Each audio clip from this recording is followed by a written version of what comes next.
நம்ம ரகுபதி சார். ஏன்னா பிகினிங் டேஸ்லேயே அவர் வந்து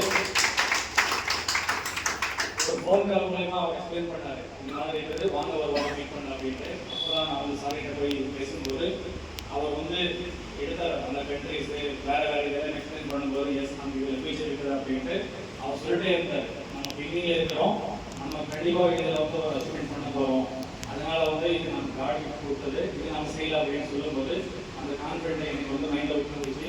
அப்புறமா வந்து நான் ஸ்டார்ட் பண்ணலாம் அப்படின்னு பார்த்தோம். சேம் எடுத்து நம்ம மேனேஜ்மெண்ட் கூட வந்து லான்ச் பண்ணலாம் அப்படின்னு தான் எல்லாம் பார்த்தோம். ஆனால் கோவிட் வந்தது, எல்லாருக்கும் தெரியும் கோவிட் வந்தது.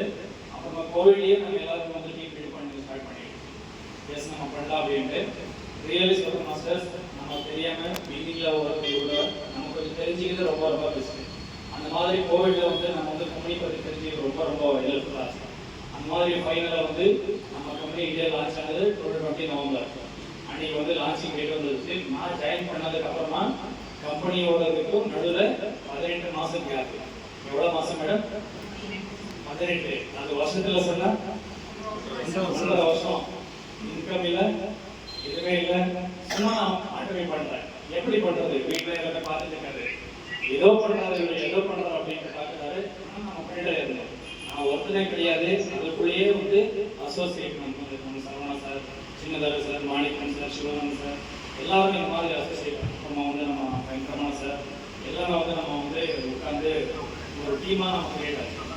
அந்த கிரியேட் பண்ணி நம்ம வந்து ஸ்டார்ட் பண்ணோம். மாஸ்டர்ஸ், நான் வந்து சொல்கிறேன், நம்ம எல்லாருக்கும் வந்து ஏதோ ஒரு தொழில் பண்ணிட்டு இருக்கோம். இன்னைக்கு வந்து இந்த ஒரு ஆப்பர்ச்சுனிட்டி நீங்கள் வந்து உட்காந்து ஏன் வந்து இருக்கிறோம், ஒரு ஆப்பர்ச்சுனிட்டி. அப்போது நம்ம ஒரு முடிவு எடுக்கணும். அந்த முடிவு எடுக்கும்போது ஃபர்ஸ்ட் ஸ்டெப் வந்து அந்த கம்பெனி ப்ரொஃபைல் இருக்கும், பிளான் இருக்கும். அதை கேட்டு நம்ம டிசைட் ஆகணும், இது நமக்கு ஓகேவா இல்லையா.